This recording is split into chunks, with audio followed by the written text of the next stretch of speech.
ನಮಸ್ಕಾರ ಗುರುಗಳೇ. ಶರಣಾರ್ಥಿ ಅಮ್ಮ. ಗುರುಗಳೇ, ಕರ್ನಾಟಕದಲ್ಲಿ ಸಾವಿರಾರು ದೇವಸ್ಥಾನಗಳಿದೆ, ಈ ತರ ಅಮ್ಮನವರು ದರ್ಶನ ಮಾಡ್ತಾರೆ. ಆದರೆ ಜನಗಳು ಇಲ್ಲಿ ತಾಯಿನ ನಂಬಿ ಬರ್ತಿದ್ದಾರೆ. ಇಲ್ಲಿ ಅಂತ ವಿಶೇಷತೆ ಏನಿದೆ ಅದನ್ನ ಜನಗಳಿಗೆ ತಿಳಿಸ್ಕೊಡಿ. ಎಲ್ಲ ನನ್ನ ಕಾಳಿಪೀಠದ ವೀಕ್ಷಕರಿಗೆ ಶರಣಾರ್ಥಿ. ನಮಸ್ತೆ ಮಹಾಕಾಳಿ, ನಮಸ್ತುಭ್ಯಂ ವರದೆ ಕಾಮರೂಪಿಣಿ, ಪೂಜಾರಂಭಂ ಕರಿಷ್ಯಾಮಿ ಸಿದ್ಧಿರ್ಭವತು ಮೇ ಸದಾ. ಪದ್ಮ ವಿಶಾಲಾಕ್ಷಿ ಪದ್ಮಕೇಶರ ವರ್ಣನಿ, ವಿದ್ಯಂ ಪದ್ಮಾಲಯಾ ದೇವಿ ಸಾಮಂ ಪಾದ ಸರಸ್ವತಿ. ಗುರುಬ್ರಹ್ಮ ಗುರುವಿಷ್ಣು ಗುರುದೇವೋ ಮಹೇಶ್ವರ, ಗುರು ಸಾಕ್ಷಾತ್ ಪರಬ್ರಹ್ಮ ತಸ್ಮೈ ಶ್ರೀ ಗುರುಭ್ಯೋ ನಮಃ. ಮಹಾಕಾಳಿ ಮಹಾಗುರು ವೀರಭದ್ರೇಶ್ವರಿಗೆ ಶರಣಾರ್ಥಿ. ನನ್ನ ಎಲ್ಲ ಕಾಳಿಪೀಠದ ವೀಕ್ಷಕರಿಗೆ ಶರಣಾರ್ಥಿ. ಇವತ್ತು ಒಂದು ಒಳ್ಳೆಯ ಪ್ರಶ್ನೆ. ಎಲ್ಲ ದೇವಾಲಯಗಳು, ಸಾವಿರಾರು ದೇವಾಲಯಗಳಿದ್ದಾವೆ ಕರ್ನಾಟಕದ ತುಂಬ ಅಥವಾ ದೇಶದ ತುಂಬ. ಇಲ್ಲೇ ಯಾಕೆ ಜನಸ್ತೋಮ ವಿಪರೀತವಾಗಿ ತುಂಬಿ ತುಳುಕುನಾಡುತ್ತೆ? ಇಲ್ಲೇ ಯಾಕೆ ಜನ ಅಷ್ಟು ನಂಬಿ ಬರ್ತಾರೆ ಅನ್ನುವಂಥ ಒಂದು ಪ್ರಶ್ನೆ ಚೆನ್ನಾಗಿದೆ. ಈ ಪ್ರಶ್ನೆಗೆ ಉತ್ತರ ನಮ್ಮ ಅನುಭವ ಮತ್ತು ನಾವು ಕಂಡಂತಹ ಉತ್ತರವನ್ನು ನಾವು ಕೊಡಬೇಕಾಯ್ತು ಅಂದ ಒಂದು ವಿಚಾರ ಬಂದಾಗ, ಇಲ್ಲಿ ಅಮ್ಮನವರೊಳಗೆ ಮೂಲ ನೆಲೆ ಒಳಗೆ ಈ ದೇಶವನ್ನು ಸಲಹುವಂತಹ, ಈ ಭೂಮಿ ಮೇಲೆ ಇರತಕ್ಕಂಥ ಚರಾಚರ ಜೀವಿಗಳಿಂದ ಹಿಡಿದು ಮನುಷ್ಯರನ್ನು ಅವ್ರಿಗೆ ಆಶೀರ್ವದಿಸ್ತಕ್ಕಂತಹ, ಅವ್ರಿಗೆ ಕಷ್ಟ ಕಾರ್ಪಣ್ಯಗಳನ್ನು ಕಳೆಯುವಂತಹ, ಅವ್ರಿಗಿರ್ತಕ್ಕಂತಹ ಕರ್ಮಾದಿಗಳನ್ನು ಕಳೆಯುವಂತಹ ಒಂದು ಕ್ಷೇತ್ರ ಇದಾಗಿರೋದ್ರಿಂದ ಜನಸ್ತೋಮ ವಿಪರೀತವಾಗಿ ಬಂದು ತುಂಬಿ ತುಳುಕನಾಡುತ್ತೆ. ಇಲ್ಲಿ ಭಾಳ ವಿಶೇಷ ಏನಪ್ಪ ಅಂದರೆ, ಮನುಷ್ಯಗೆ ಹುಟ್ಟಿದ ಮೇಲೆ ಮೂಗಿರೋತಕ್ಕ ನೆಗಡೆ ಹೇಗೆ ತಪ್ಪಲೋ ಹಾಗೆ ಒಂದಲ್ಲ ಒಂದು ಕಷ್ಟ ಕಾರ್ಪಣ್ಯಗಳು ಅವನು ಪ್ರತಿನಿತ್ಯ ಇವತ್ತಾಯ್ತಪ್ಪ, ಇವತ್ತು ಎಲ್ಲ ಬಗೆಹರಿದ್ಬಿಡ್ತು, ನಾಳಿಂದ ನಾನು ನೆಮ್ಮದಿಯಾಗಿರ್ತೀನಿ, ಏನು ಕಷ್ಟಗಳಿಲ್ಲ ಅನ್ನುವಂಥ ವಿಚಾರವನ್ನು ಅವನು ಅಂದ್ಕೊಂಡು ಮನಗಿರ್ತಾನೆ ಅಷ್ಟೇ. ಆದರೆ ಬೆಳಕರಿವಷ್ಟರೊಳಗೆ, ಅಂದರೆ ಸೂರ್ಯೋದಯ ಆಗೋಷ್ಟರೊಳಗೆ ಅವ್ನಿಗೆ ಇನ್ನೇನು ಪ್ರಾಬ್ಲಮ್ ಬಂದೋರಿರುತ್ತೆ ಅವನಿಗೆ ಗೊತ್ತಾಗಲ್ಲ. ಆ ರೀತಿಯಾದಂಥ ಮನುಷ್ಯನ ಜೀವನ ಇದೆ. ಇರಬೇಕಾದ್ರೆ ದೈವ ಅನ್ನುವಂಥದ್ದು ಅತಿ ಮುಖ್ಯವಾಗಿದೆ. ಇವಾಗ ಮೊದಲು ಧರ್ಮದ ನಡೆನುಡಿಯಲ್ಲಿ ನಡೆಯುವವರು, ಆ ಧರ್ಮದ ನುಡಿಯಲ್ಲಿ ನಡಿಬೇಕಾದ್ರೆ ಅವ್ರಿಗೆ ಕರ್ಮ ಕಾರ್ಪಣ್ಯಗಳ ಭಯ ಇರಲಿಲ್ಲ. ನಾನು ಧರ್ಮವಾಗಿದ್ದೀನಿ, ನಾನು ತುಂಬ ಆಚಾರ ವಿಚಾರದಲ್ಲಿದ್ದೀನಿ, ನಾನು ದೈವವನ್ನು ನಂಬಿದ್ದೀನಿ, ನನಗೆ ಯಾಕೆ ಕರ್ಮ ಕಾಡುತ್ತೆ ಅನ್ನೋರು. ಬಟ್ ಅವ್ರಿಗೆ ಕಾಡ್ತಾನೂ ಇರಲಿಲ್ಲ. ಇತ್ತೀಚೆಗೆ ಏನಾಗಿದೆ ಅಂತಂದರೆ, ಯಾರು ನಾವು ನಂಬಿಕೆ ಇಟ್ಟು ನಾವು ಅವ್ರ ಮೇಲೆ ನಂಬಿಕೆ ಇಟ್ಟು ಅವ್ರಿಗೆ ಕುಂಡ್ರಿಸಿ ಊಟಕ್ಕೆ ಹಾಕಿ ಅವನೇನೋ ಕಷ್ಟದಲ್ಲಿರ್ತಾನೆ, ಅವನನ್ನು ನಾವು ಕಾಪಾಡಿರ್ತೀವಿ. ಅಥವಾ ಅವನೇನೋ ಉದ್ಯೋಗ ಕಳ್ಕೊಂಡಿರ್ತಾನೆ, ಅವನು ಊಟಕ್ಕೂ ಕೂಡ ತೊಂದರೆ ಆಗ್ತಾ ಇರುತ್ತೆ, ಅವನ ಕುಟುಂಬ ಸೋಲ್ತಾ ಇರುತ್ತೆ. ಅಂಥ ಪರಿಸ್ಥಿತಿಯಲ್ಲಿ ಅವನನ್ನು ಕರೆದು ಊಟಕ್ಕೆ ಹಾಕಿ ಅವನ ಕುಟುಂಬಕ್ಕೆ ಯಾವುದೋ ಒಂದು ಉದ್ಯೋಗವನ್ನು ನೇಮಕ ಮಾಡಿ ಚೆನ್ನಾಗಿಟ್ಬಿಡ್ತೀವಿ. ಚೆನ್ನಾಗಿಟ್ಟರೆ ನಾಳೆ ದಿವಸ ಅವನಿಂದಲೇ ನಾವು ಅದೇ ತಿನ್ನಬೇಕಾದಂಥ ಪರಿಸ್ಥಿತಿ ಬಂದ್ಬಿಡುತ್ತೆ.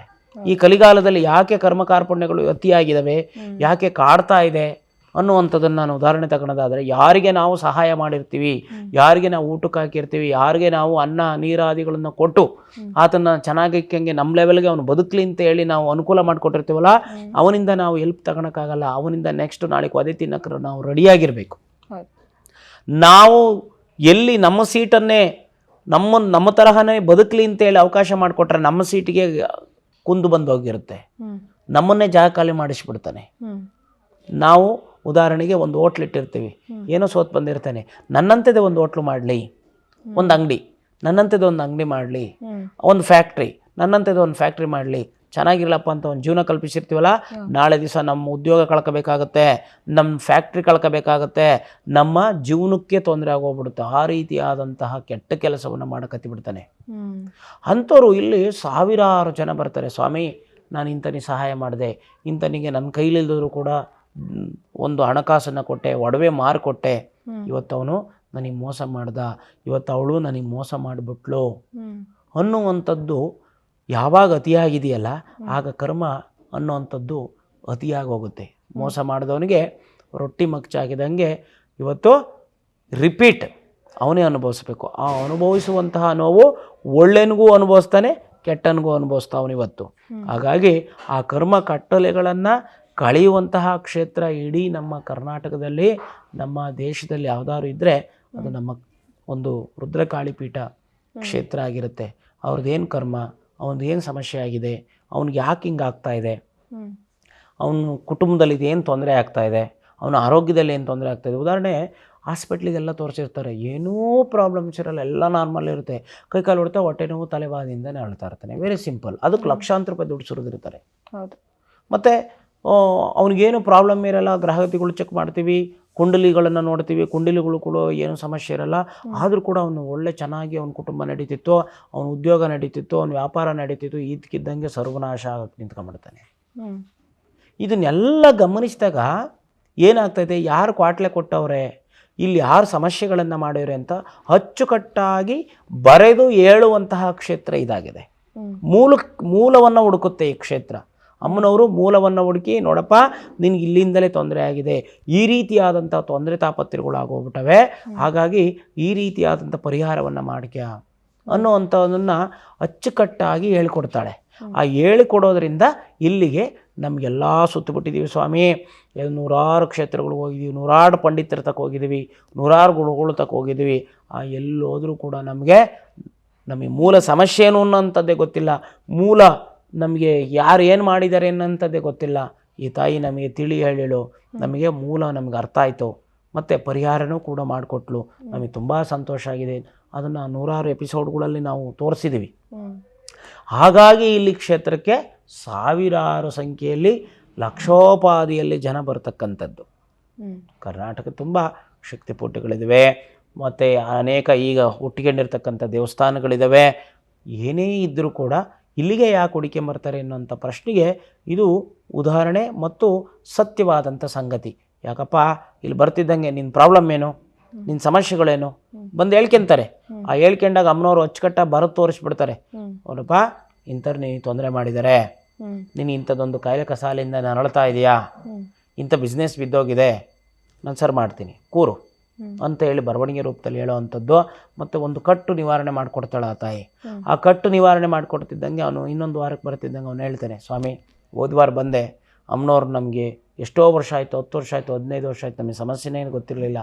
ಅವಳು ನಮಗೆ ಹೇಳಿದ್ಲು, ಒಂದು ಶಾಸ್ತ್ರಕ್ಕೆ ಸಾವಿರಾರು ರೂಪಾಯಿ ಖರ್ಚು ಮಾಡಿ ನಾವು ಶಾಸ್ತ್ರ ಕೇಳಿದ್ದೀವಿ, ಆದರೂ ಕೂಡ ನಮ್ಮ ಶಾಸ್ತ್ರದಲ್ಲೂ ಕೂಡ ಸರಿಯಾದ ಮಾಹಿತಿಗಳೇ ಸಿಕ್ಕಿರಲಿಲ್ಲ. ಕರೆಕ್ಟಾದಂಥ ಮಾಹಿತಿ ಸಿಕ್ಕಿ ನಮಗೆ ನಿವಾರಣೆ ಆಯಿತು. ಅಂದರೆ ಮನುಷ್ಯ ಅನೇಕ ಸಮಸ್ಯೆಗಳಿಂದ ನರಳ್ತಾ ಇದ್ದಾನೆ ಅಂದರೆ ಕಾರಣ ಇರುತ್ತೆ, ಎಲ್ಲ ಒಂದು ಕಡೆ ಕಾರಣ ಇರುತ್ತೆ. ಆ ಕಾರಣವನ್ನು ಹುಡುಕಬೇಕು. ಆ ಕಾರಣವನ್ನು ಹುಡುಕಿ ಅದಕ್ಕೇನು ಪರಿಹಾರ ಮಾರ್ಗಗಳನ್ನು ಮಾಡಬೇಕು. ಮಾಡಿದ್ದೇ ಆದರೆ ಪೂರ್ಣವಾಗಿ ಕರ್ಮದ ಏನೆಲ್ಲ ಅನುಭವಿಸ್ತಾ ಇರ್ತಾನಲ್ಲ, ಮಾಟ ಮಂತ್ರ ದೆವ್ವ ಪೀಡೆ ಪಿಶಾಚಿಗಳಿಂದ ಹಿಡಿದು ಈ ದುಷ್ಟಶಕ್ತಿಗಳ ಪ್ರಯೋಗ, ಆತ್ಮ ಪ್ರಯೋಗ ಮಾಡ್ತಕ್ಕಂಥದ್ದು, ಶರೀರಕ್ಕೆ ಆತ್ಮ ಪ್ರಯೋಗ ಮಾಡಿ ಆಟ ಆಡಿಸೋರಿದ್ದಾರೆ, ಮಶಾಣ ಪ್ರಯೋಗಗಳನ್ನು ಮಾಡಿ ಆಟ ಆಡಿಸೋರಿದ್ದಾರೆ, ಕೈಕಾಲುಗಳನ್ನೇ ಕಳೆದುಬಿಟ್ಟಿದ್ದಾರೆ, ಬ್ರೈನ್ನೇ ಡ್ಯಾಮೇಜ್ ಮಾಡಿದ್ದಾರೆ, ಕಿಡ್ನಿ ಲಿವರು ಹಾಳಾದವನ್ನ ಎಲ್ಲ ಡ್ಯಾಮೇಜ್ ಮಾಡಿಬಿಡ್ತಾರೆ. ಅಂದರೆ ಈ ಗೊಂಬೆ ಪ್ರಯೋಗಗಳು, ಕಪ್ಪು ಪ್ರಯೋಗಗಳು ಇವೆಲ್ಲ ಮಾಡೋದ್ರಿಂದ ದುಷ್ಟರು ಅತಿಯಾಗಿದ್ದಾರೆ. ಆ ದುಷ್ಟರಿಂದ ತಪ್ಪಿಸ್ಕೋಬೇಕಾ, ಬನ್ನಿ ಇಲ್ಲಿ ನಮ್ಮ ಕ್ಷೇತ್ರಕ್ಕೆ. ಮಾಟ ಕೋಟ್ಲುಗಳಿಂದ ತಪ್ಪಿಸ್ಕೋಬೇಕಾ, ಬನ್ನಿ ಈ ಕ್ಷೇತ್ರಕ್ಕೆ. ಅಮ್ಮನವ್ರ ಹತ್ರ ಒಂದು ಮೂಲ ಏನಿದೆ ಅಂತ ತಿಳಿ ನಿಮ್ಗೆ ಹೇಳ್ಕೊಡ್ತಾಳೆ. ಆ ಸಮಸ್ಯೆಗಳನ್ನು ನಿವಾರಣೆ ಮಾಡಿಕೊಡುವಂಥ ಕ್ಷೇತ್ರ ಇದಾಗಿರೋದ್ರಿಂದ ಸಾವಿರಾರು ಸಂಖ್ಯೆಯಲ್ಲಿ ಬರ್ತಾರೆ ಇಲ್ಲಿಗೆ.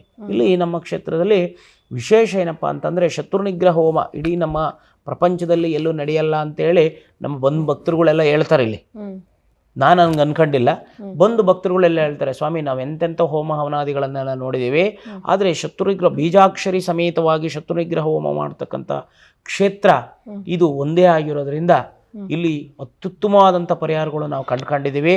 ಹಾಗಾಗಿ ಅಮಾವಾಸ್ಯೆ ದಿನ ಇಲ್ಲಿ ನಡೆಯುತ್ತಲ್ಲ, ಅಮಾವಾಸ್ಯೆ ದಿನ ಶತ್ರುನಿಗ್ರಹ ಹೋಮ ವಿಶೇಷವಾಗಿ ನಡೀತಕ್ಕಂಥದ್ದು, ಮತ್ತು ಹುಣ್ಣಿಮೆಯಲ್ಲಿ ಮಹಾ ಮೃತ್ಯುಂಜಯ ಹೋಮ ನಡೀತಕ್ಕಂಥದ್ದು ಬಹಳ ವಿಶೇಷ. ಮತ್ತು ತಡೆ ನಿವಾರಣೆ ಶುಕ್ರವಾರ ಮತ್ತು ಭಾನುವಾರ ವಿಶೇಷವಾಗಿ ತಡೆ ನಿವಾರಣೆ ಆಗ್ತಕ್ಕಂಥದ್ದೇ ಭಾಳ ವಿಶೇಷ. ಹೀಗೆ ಈ ಸನ್ನಿಧಾನ ಬರುವಂತಹ ಭಕ್ತರ ಕಷ್ಟ ನಿವಾರಣೆಗಳನ್ನು ಮಾಡೋದ್ರಿಂದ ಸಾವಿರಾರು ಸಂಖ್ಯೆಯಲ್ಲಿ ಜನಸ್ತೋಮ ಬರೋದು ಉಂಟು, ಮತ್ತು ಬೆಳೀತಾ ಇರೋದು ಅಂತಂದರೆ ಅದು ನಮಗೆ ಕೂಡ ಹೇಳೋಕ್ಕೆ ಅಸಾಧ್ಯ ಆಗಿದೆ. ಅಸಾಧ್ಯ ಅಂತಂದರೆ ಅದು ಹೇಗೆ ಅಂದರೆ, ಇವತ್ತು ಒಬ್ಬ ಬಂದರೆ 10 ಜನ ಕರ್ಕೊಂಬರ್ತಾ ಇದ್ದಾನೆ ಇಲ್ಲಿಗೆ. ಸ್ವಾಮಿ ನಮ್ಗೆ ಒಳ್ಳೇದಾಯ್ತು, ನಾನು ನನ್ನ ಕಡೆಯಿಂದ 10 ಜನ ಕರ್ಕೊಂಬಂದಿದ್ದೀನಿ ಇಲ್ಲಿಗೆ, ಅವ್ರಿಗೂ ಕೂಡ ಒಳ್ಳೇದಾಗಲಿ, ಅವರು ಕೂಡ ಕಷ್ಟದಲ್ಲಿದ್ದಾರೆ ಅನ್ನುವಂಥ ಒಂದು ವಿಚಾರವನ್ನು ಹೇಳಿದಾಗ ನಮ್ಗೆ ಆಗುವಂಥ ಸಂತೋಷನೇ ಬೇರೆ. ತುಂಬ ಸಂತೋಷ ಆಗುತ್ತೆ. ಅಪ್ಪ ಇಂಥದ್ದೊಂದು ಒಳ್ಳೆ ಕಾರ್ಯವನ್ನು ಆ ತಾಯಿ ಮಾಡ್ಕೊಂಡು ಹೋಗ್ತಾ ಇದೆ. ಆ ಮಾಡ್ಕೊಂಡು ಹೋಗ್ತಾ ಇರೋದ್ರಿಂದ ಈ ಕ್ಷೇತ್ರಕ್ಕೂ ಹೆಸರು, ಮತ್ತು ಈ ಕ್ಷೇತ್ರದಲ್ಲಿ ಕುಳಿತಿರ್ತಕ್ಕಂಥ ಒಂದು ಪೀಠಾರೋಹಣವನ್ನು ಮಾಡಿರ್ತಕ್ಕಂಥ ನಮಗೂ ಕೂಡ ಒಂದು ಒಳ್ಳೆಯ ಹೆಸರು ಬರ್ತಾ ಇದೆಯಲ್ಲ ಅನ್ನುವಂಥದ್ದು ನಮಗೆ ತುಂಬ ಸಂತೋಷ ತಂದಿದೆ ಅಮ್ಮ. ಹಾಗಾಗಿ ಈ ಕ್ಷೇತ್ರಕ್ಕೆ ನೀವು ಕೇಳಿದ್ರಲ್ಲ ಪ್ರಶ್ನೆ, ಯಾಕೆ ಸಾವಿರಾರು ಸಂಖ್ಯೆಯಲ್ಲಿ ಇಲ್ಲಿ ದೇವಸ್ಥಾನಗಳಿದ್ದರೂ ಸಹ ಇಲ್ಲಿಗೆ ಯಾಕೆ ಇಷ್ಟೊಂದು ಜನ ಬರ್ತಾರೆ ಅನ್ನುವಂಥ ಒಂದು, ಏಕೆಂದರೆ ನೀವು ಹಲವಾರು ಬಾರಿ ನೋಡಿದಿರಿ, ಯಾವಾಗ ಬಂದರೂ ಕೂಡ ತುಂಬ ಜನ, ಆ ಜನದ ನಡುವೆ ನಮ್ಮನ್ನು ನೀವು ಮಾತಾಡಿಸ್ತೀರಲ್ಲ, ಆ ಮಾತಾಡಿಸ್ಬೇಕಾದ್ರೆ ನೀವು ಗಮನಿಸಿದಿರಿ, ಗಮನ ಹರಿಸಿದ್ರಿಂದ ಈ ಪ್ರಶ್ನೆ ನಿಮಗೆ ಉದ್ಭವ ಆಗಿದೆ. ಆ ಉದ್ಭವ ಆಗಿರ್ತಕ್ಕಂಥ ಪ್ರಶ್ನೆ ನಾವು ಕೊಡೋವಂಥದ್ದಿಷ್ಟೇ, ನಿಮ್ಗೆ ಯಾರ್ದಾರು ಸಮಸ್ಯೆ ಇರಲಿ, ಎಂಥದ್ದಾರು ಸಮಸ್ಯೆ ಇರಲಿ, ನೀವೆಲ್ಲ 100 ದೇವಸ್ಥಾನಗಳು ಸುತ್ತಿದ್ದೀರಾ, 100 ಜನ ಪಂಡಿತರನ್ನು ಓಡಾಡಿದ್ದೀರಾ, ಎಲ್ಲೂ ಬಗೆಹರಿದಿಲ್ವಾ, ಬನ್ನಿ ಇಲ್ಲಿ ಕ್ಷೇತ್ರಕ್ಕೆ. ಅಮ್ಮನವರು ಮೂಲ ನಿಮ್ಮ ಸಮಸ್ಯೆಗಳೇನು ಅಂತ ಹೇಳ್ಕೊಡ್ತಾರೆ, ಕೂಡಲೇ ಪರಿಹಾರನೂ ಕೂಡ ಮಾಡಿಕೊಡ್ತಾರೆ. ಹಾಗಾಗಿ ಈ ಕ್ಷೇತ್ರ ಅದ್ಭುತವಾಗಿ ಬೆಳೀತಾ ಇದೆ. ನಿಮ್ಮೆಲ್ಲರಿಗೂ ಒಳ್ಳೆಯದಾಗಲಿ. ಶರಣಾರ್ಥಿ. ಒಳ್ಳೆ ಮಾಹಿತಿನ ತಿಳಿಸ್ಕೊಟ್ಟಿದ್ದೀರಾ ಗುರುಗಳೇ, ಧನ್ಯವಾದಗಳು. ಶರಣಾರ್ಥಿ ಅಮ್ಮ.